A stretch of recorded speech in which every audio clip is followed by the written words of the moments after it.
Good day, everybody. Remake number Morsels of a Thought number 1702. So we're reading Millennial Samurai, Book 1, A Mindset for the 21st Century. This is a remake of 1702 so that we can get through the content and be able to watch it. My intention in Morsels of a Thought is to bring wisdom to people. Knowing the right thing to do is wisdom, and doing it is virtue. So, oh, we got a little audience of a little feline nature here. She's going to climb up on my lap. But anyway, don't be a victim. This is part 32 in the book. We borrow wisdom from other people in the hopes that we know how to do the right things for ourselves and for mankind. So, above all, it says Nora Ephron, Ephron, American journalist, writer, and filmmaker. Above all, be the heroine of your life, not the victim. We too often blame others for our condition, when in truth, regardless of what has happened to us, we still have the power of choice. We have the ability to choose how to react or respond, and we have the ability to decide what to do next. In making those choices, some of us choose to be victims. We choose to blame life, someone else, or circumstance. This is a coping mechanism. It is a form of maladaptation. To deal with the circumstances we encounter, we adapt. Blaming others, acting out, passive aggression, hypochondria, projection, and fantasy are all unhealthy maladaptations. Healthy adaptations include anticipation, looking ahead and planning for future disappointment or discomfort, and sublimation, finding outlets for potentially harmful feelings like channeling our aggression into sports or our fantasies into writing. Now, blaming others, acting out, passive aggression, hypochondria, projection, and fantasy are all unhealthy maladaptations. Highlight that part.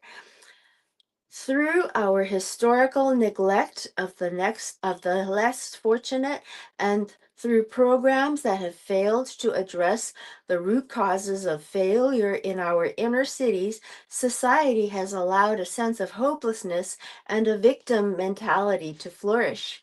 And society is now becoming the victim of its own benign neglect. There's never been benign neglect. It's a benign intention, but still neglect. See?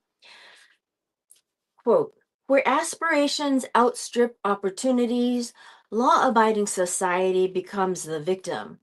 Attitudes of contempt toward the law are forged in this crucible and form the inner circle of the beliefs of organized adult crime. That's end quote by Robert F. Kennedy, former United States Senator, Democrat of New York, and former United States Attorney General. Now, he was shot to death. I got it wrong the other day. He was shot to death soon after his own younger brother, Kennedy, John F. Kennedy, was assassinated. So he was assassinated in a back kitchen.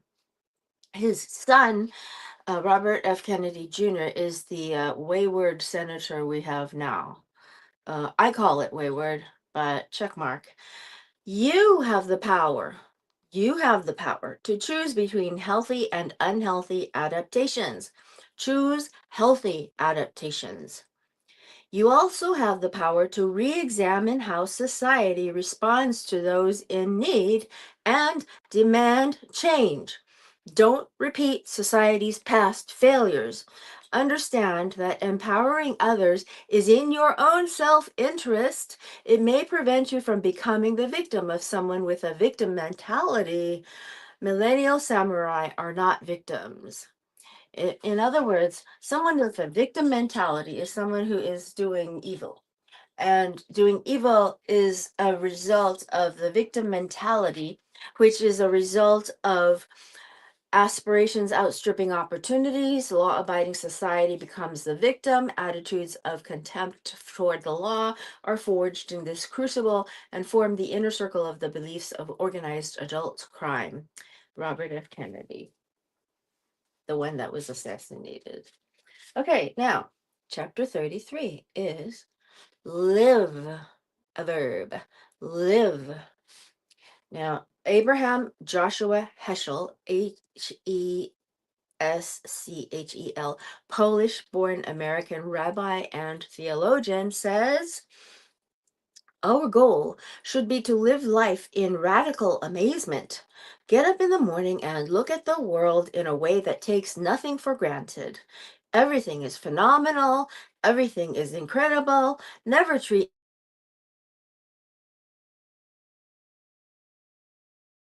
Oh, gee. Oh my God. Can you still see me? I hope. Shit. Uh, oh, okay. I hope you can still see me. Okay. Anyway, in morsels of a thought of wisdom, I'm sorry that alarm went off. Jesus Christ. I am doing a remake of Morsels of a Thought number 1702, which is George J. Chanos's book, Millennial Samurai, Book One, A Mindset for the 21st Century. We borrow wisdom. Morsels of a Thought are hopefully that we get gain some wisdom for the knowing the right things to do for ourselves and for mankind. And knowing the right thing to do is wisdom. Doing it is called virtue. Okay. Now, our goal, says Abraham Joshua Heschel, is our goal should be to live life in radical amazement. Get up in the morning and look at the world in a way that takes nothing for granted. Everything is phenomenal. Everything is incredible. Never treat life casually. Um, in other words, make sure that it's like everything is new to you, right?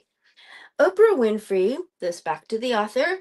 Oprah Winfrey, American media owner, talk show host, actress, and producer, said, breathe, let go, and remind yourself that this very moment is the only one you know you have for sure. We have one and only one life. This isn't a rehearsal. You don't get a second chance. Honestly, I thought I did, but you have one and only one life. This isn't a rehearsal. You don't get a second chance. At some point, even if you live a long life, you're going to be too old to do many of the things you want to do, so do them while you still can. Life is much more about Life is about much more than work. You get to design your one and only life. The choices are yours. Travel, experience nature, love, laugh, and live each day mindfully. Smell the roses and dance in the rain. Savor every moment. Life is short. It can end at any time. Don't take even a moment of your life for granted. Life is extraordinary. Enjoy the ride. Mm. Like those scrambled egg kind of, it's the scrambler type of rides, the one with three axles and three spinning, pivoting sets of three carousels that you sit in, um, carriages that you sit in, and then you wind up squeezing the person on the outside of the circle that's spinning. Enjoy the ride. Now, chapter 34 is spend time alone. And Oscar Wilde, Irish poet and playwright, said, I think it's very healthy to spend time alone. You need to know how to be alone and not be defined by another person. This is really, really hard for some people. I'm going to say what Oscar Wilde said at the end of his life. He said, either this wallpaper must go or I must go. And then he died. Anyway, so Oscar Wilde. Oscar Wilde said, "You cannot be defined by another person." It takes a long time to be able to sit and be alone with yourself. I used to have to take, for years and years and years, I had to distract myself. The instant that I started to be alone, I would go, oh, something, a thought would come in and I would do something else. Okay, so the author, George J. Chanos, says the most important line in this part is, alone time can be a blessing. It allows you to focus without distraction. It allows you to read, listen to music or a podcast, watch television or a film, or simply organize your surroundings or manage your affairs. It allows you to catch up on work or rest. Solitude also affords an opportunity for self reflection and can enhance decision making. It can provide us relief from social pressures. It can inspire creativity and spiritual growth. Back to the first sentence, alone time can be a blessing. It allows you to focus without distraction. Okay, it can inspire creativity and spiritual growth, and it can offer opportunities for improved focus without interference or distraction. Value your time alone and make the most of it. That is so key. And that is part of how we gain world peace, because it starts in the heart, then in the family, then in the home, then in the neighborhood, then to the neighbor, then to the neighborhood, then to the cities, then to the countries, then to the world. It starts in the heart. Okay, that was Lao Tzu 2,000 years ago.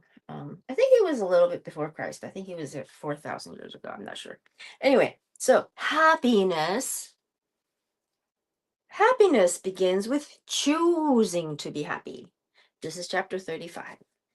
A landmark Harvard University study led by George Vaillant, Vaillant, followed the lives of 268 Harvard sophomores for 72 years.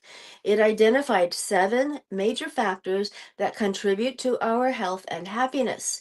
They are employing mature adaptations, education, a stable marriage, not smoking, not abusing alcohol, exercise, and a healthy weight. Other studies suggest that happiness comes from a variety of sources, including, but not limited to, genetics, money, work, optimism, giving, exercise, laughter, music, relationships, mindfulness, spirituality, and religious practice. Together with choice, all the above factors play a role. We all have the ability to control and influence our level of happiness in many ways. Adaptation, how you deal with life's challenges is extremely important.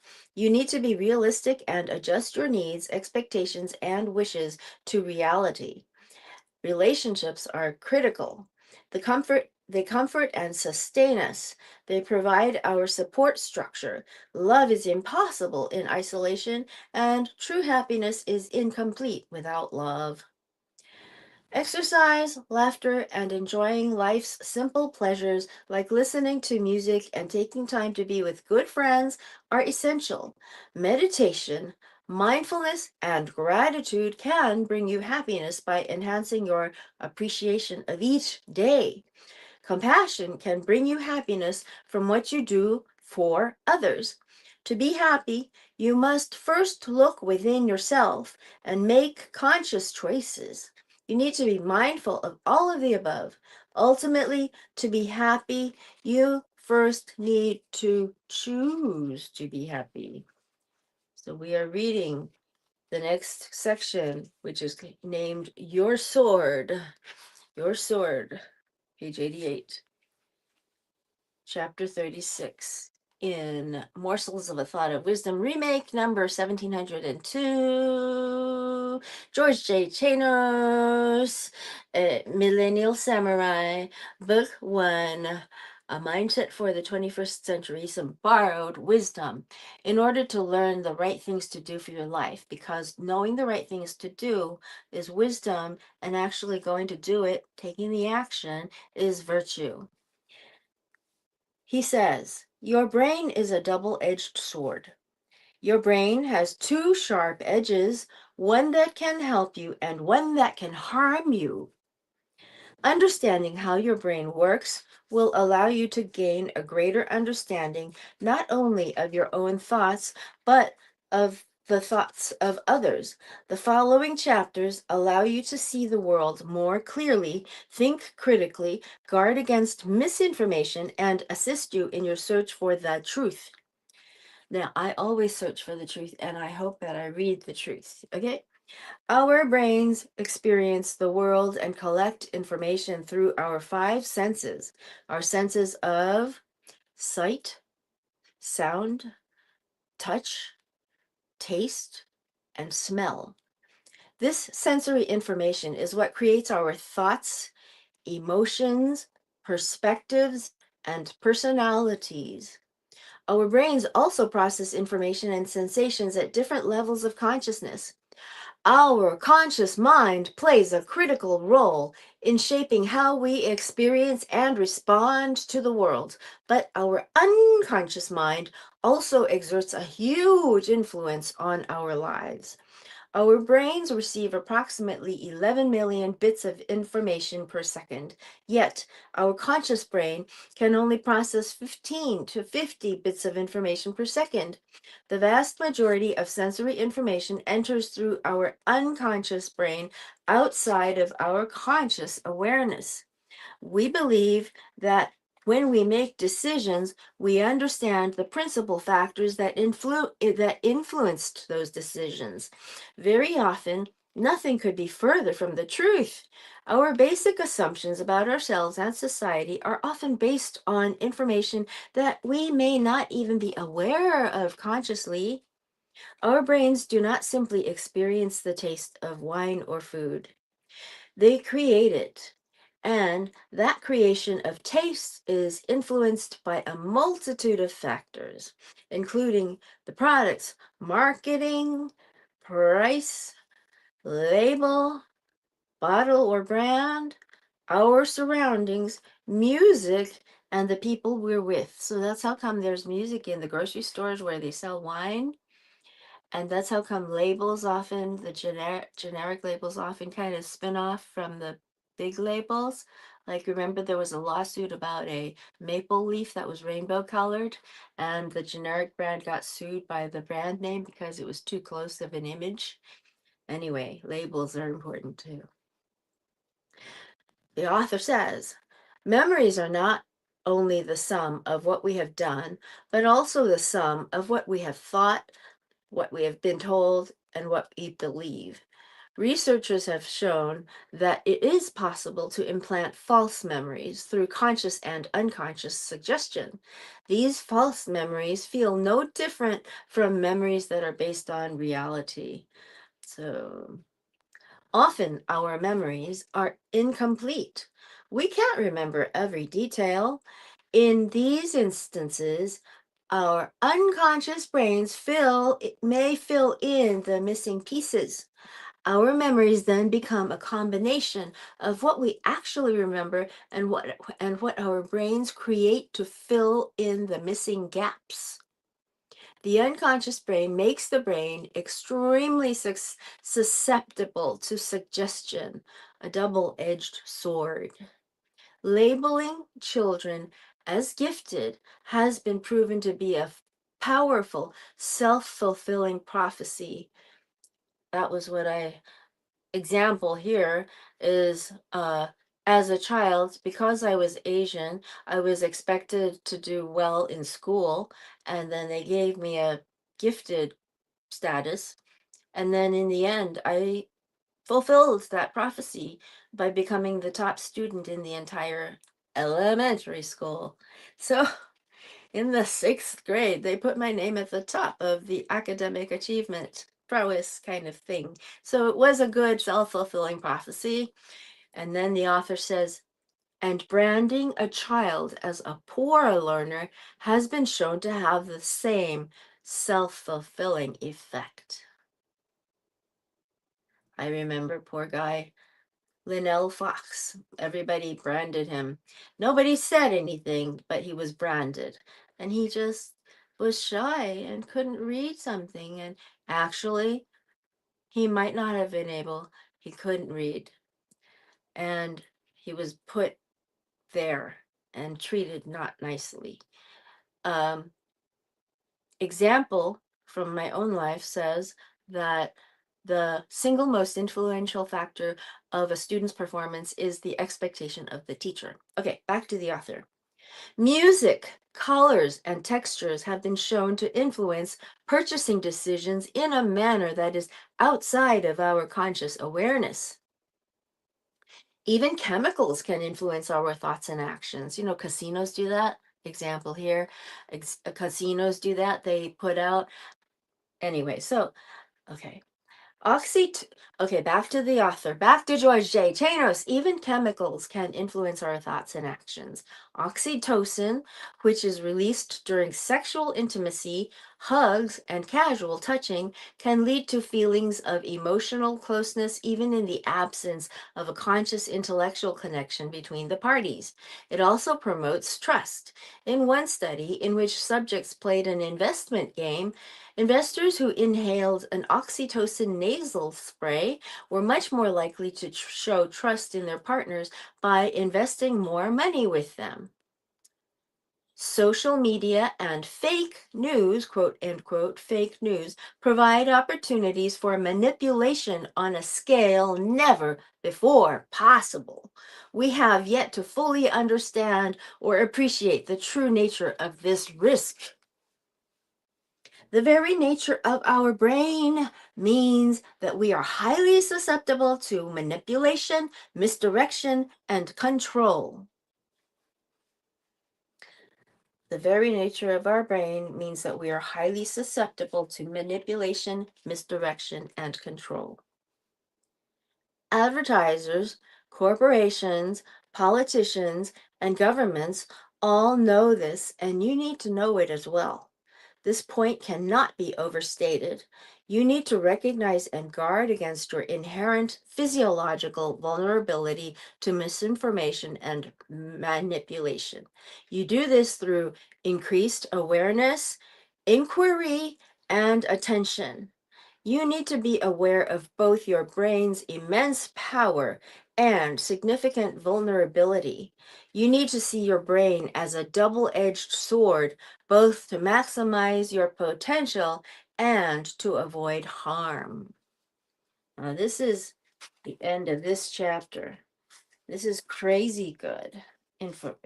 This is wisdom here. So, you know, next was The Age of Reason, which was 1703, which was Sunday, Millennial Samurai Saturday, Millennial Samurai Sunday.